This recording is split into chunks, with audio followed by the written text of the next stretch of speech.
Welcome to the treasure trove of folk tales, a magical collection of stories that have inspired generations. Embark on a mythical journey with heroes, fairies, and enchanting creatures, opening the door to a world of imagination and emotion. Sindbad's Third Voyage, an adventure beyond imagination.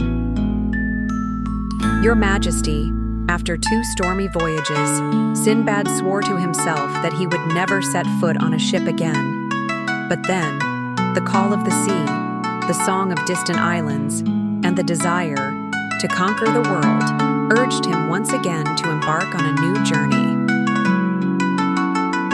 The third voyage began when Sindbad and his merchant group boarded a large ship, heading towards lands no one had ever set foot on. At first, the sky was calm. The sea was calm, the wind was favorable. They traded goods with distant merchants, met many strange tribes. Each place left a deep mark on the heart of the merchant Sindbad. But fate did not want to let go of this brave sailor. One day, the ship encountered a great storm. The wind howled.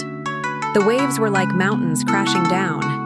The ship was shattered, the crew scattered.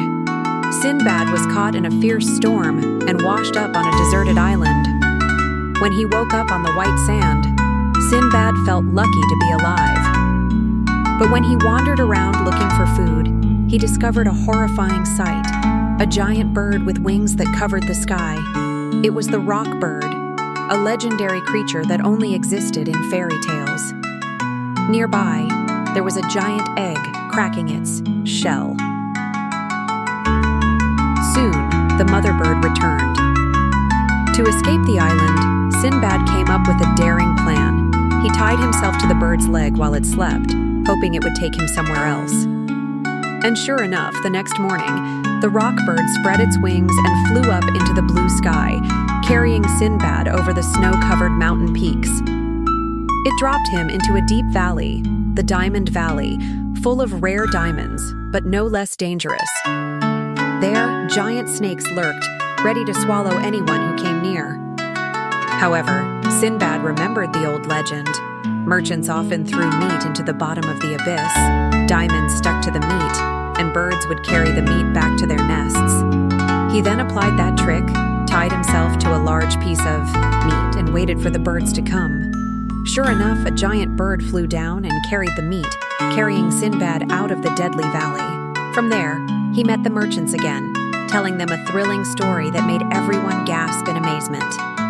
Finally, Sindbad returned to Baghdad, carrying a bag full of diamonds and valuable experience.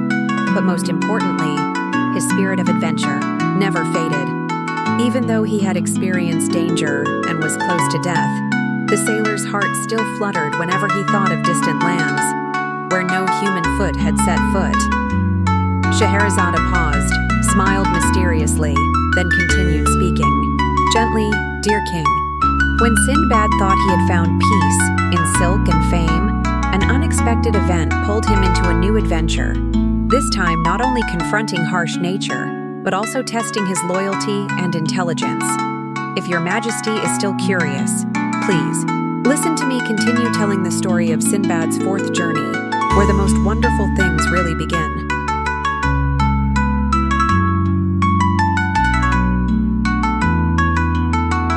The tale has come to an end, yet the magic of these legends lives on in your heart. Keep dreaming and spreading the wonder.